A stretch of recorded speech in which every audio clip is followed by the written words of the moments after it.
आप तमाम लोग जानते हैं कि देश भर में चुनावी परिणाम जारी हो चुका है और आप तमाम लोग ये बात बखूबी जानते हैं कि किस तरह से एनडीए की जो सरकार है वो बनती हुई दिखाई दे रही है।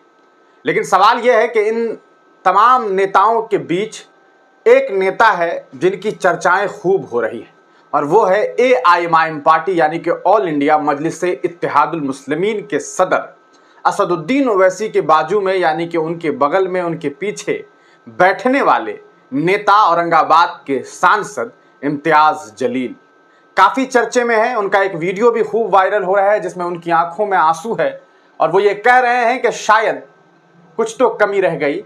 और फिर उन्होंने ये बात कही कि कोई जीत कर भी उतने चर्चे में नहीं रहा जितना मैं हार करके हूं और जो मोहब्बतें मुझे मिल रही है शायद वो जीतने वालों को भी नहीं मिलेगी। लेकिन सवाल यह है कि आखिरकार एआईएमआईएम यानी कि ऑल इंडिया मजलिस इत्तेहादुल मुस्लिमीन के एक ऐसे नेता जो लगातार आवाज उठा रहे थे, तमाम दल के नेताओं के साथ उनका जो एक कहा सकता है वर्चस्व था वो बेहद शानदार था। बहुत सारे नेता थे औरंगाबाद से, लेकिन उनकी एक अलग पहचान बनी हुई थी। एआईएमआईएम के इकलौते सांसद थे महाराष्ट्र से। देश भर में असदुद्दीन ओवैसी के बाद वो दूसरे सांसद थे। लगातार जो उनकी तस्वीरें सामने आ रही थी उसमें यह देखा जा रहा था कि तमाम दल के लोग उनका समर्थन कर रहे थे। भगवा रंग भी दिखता था तो हरा रंग भी दिखता था। दलित हो या फिर कहा जा सकता है अगड़ा हो पिछड़ा हो, तमाम लोग उनके साथ थे। लेकिन इसके बावजूद वो चुनाव हार कैसे गए, यह हार लोगों को हजम नहीं हो पा रही है। लोग ये कह रहे हैं कि इम्तियाज जलील का हार जाना यकीनन ये बेहद दुखदायक है। लेकिन अब इस सवाल का जवाब हम लोग ढूंढेंगे कि आखिरकार इम्तियाज जलील चुनाव हार कैसे गए। आखिर वो कौन सी वजह है जिसकी वजह से इम्तियाज जलील हार गए। वो कौन लोग हैं जिन्होंने इन्हें हरा दिया, ये भी एक बड़ा सवाल है। सबसे पहले आपको हम चुनावी रिजल्ट दिखाते हैं और उस रिजल्ट को दिखाते दिखाते आपको समझाते हैं कि आखिरकार वो कौन है जिसकी वजह से इम्तियाज जलील जैसे नेता चुनाव हार जाते हैं, जो जमीन से लेकर के संसद तक यानी कि सड़क से संसद तक लोगों के लिए लड़ते रहे, लोगों के लिए आवाज उठाते रहे। कौन हिंदू है कौन मुसलमान है कभी नहीं सोचा, हर धर्म के लोगों के लिए आवाज उठाई। देखने को तो यह भी मिला कि मंदिर में खड़े होकर के मंदिर की हिफाजत करते हुए दिखाई दिए। ये तमाम तस्वीरें थी और उन तस्वीरों के बीच ये रिजल्ट है जिसमें आप देख सकते हैं कि किस तरह से शिवसेना के नेता ये जो भुमरे संदीपानाराव आसाराम करके हैं, इन्होंने जो है वो चुनाव जीत लिया है। यानी कि शिवसेना एक बार फिर औरंगाबाद में अपना परचम लहरा दिया है। इसमें आप देखेंगे, अगर आंकड़ों को समझने की कोशिश करेंगे तो इम्तियाज जलील ये चुनाव 1,34,650 वोटों से जो है वो चुनाव हार गए। 4,76,130 वोट इन्हें प्राप्त हुआ है। वहीं पर अगर आप देखेंगे तो ये 3,41,480 वोट ही ले पाए।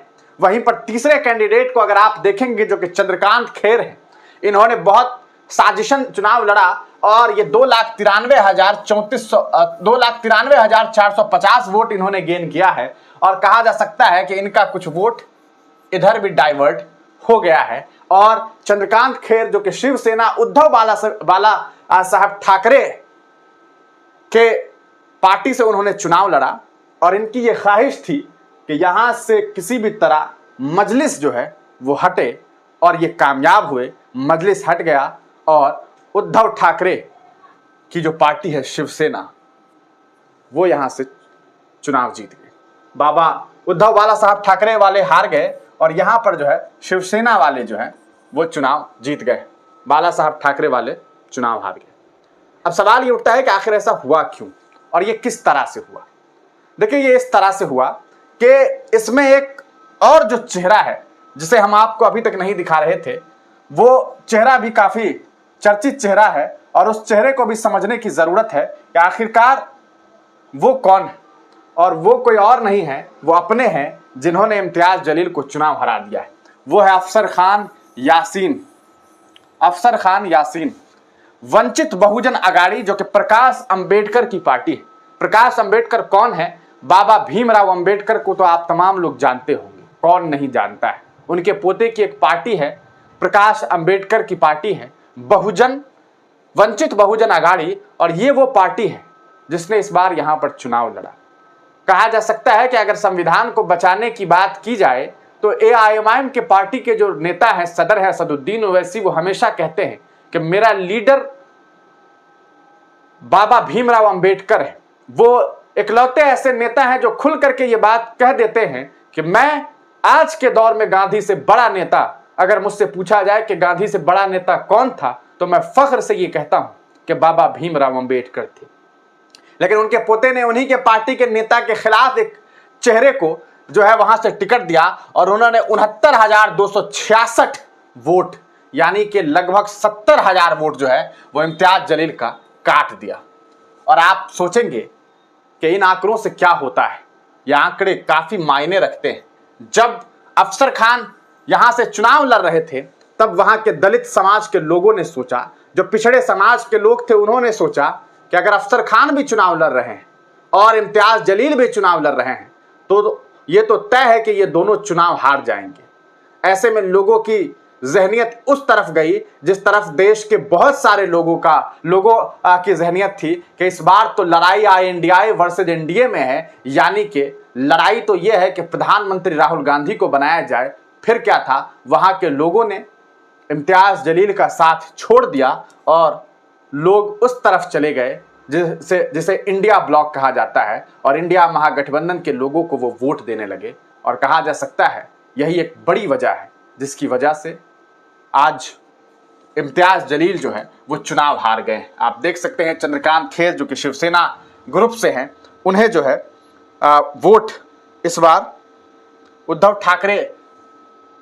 उद्धव बाला साहब ठाकरे से, क्योंकि ये कैंडिडेट थे तो इन्हें जो है वोट ज़्यादा ट्रांसफ़र हो गया। आप समझ सकते हैं, उद्धव ठाकरे को आप जानते हैं INDI महागठबंधन से समर्थित थे, तो ये वोट यहाँ से यहाँ ट्रांसफ़र हो गया, इधर वोट ये कट गया, और ये एक बहुत बड़ी वजह थी। और आप अगर देखेंगे तो बहुत सारे इंडिपेंडेंट को भी इस बार बहुत वोट मिला, 39,828 वोट, 10,725 वोट।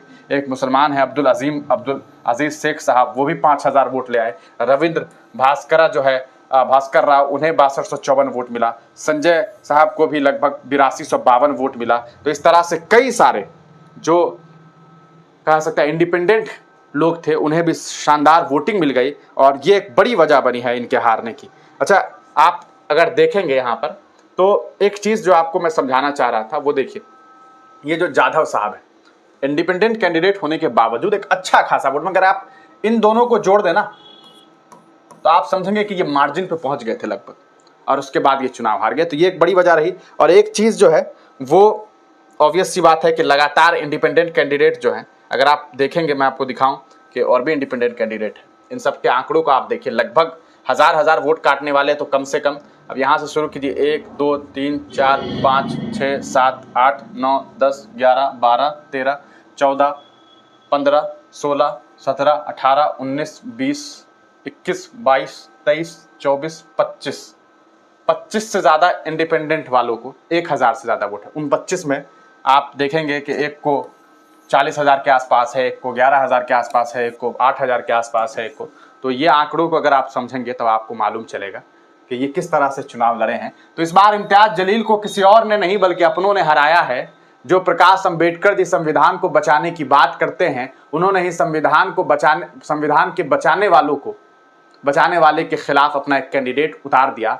चाहते तो वो ना उतारते और इम्तियाज जलील को समर्थन दे देते तो वो चुनाव जीत जाते। आज इम्तियाज जलील चुनाव हार गए हैं, लोग काफी निराश हैं। आपकी क्या राय है? आप क्या सोचते हैं कि क्यों इम्तियाज जलील चुनाव हार गए? अपनी राय कमेंट सेक्शन में देना ना भूलें।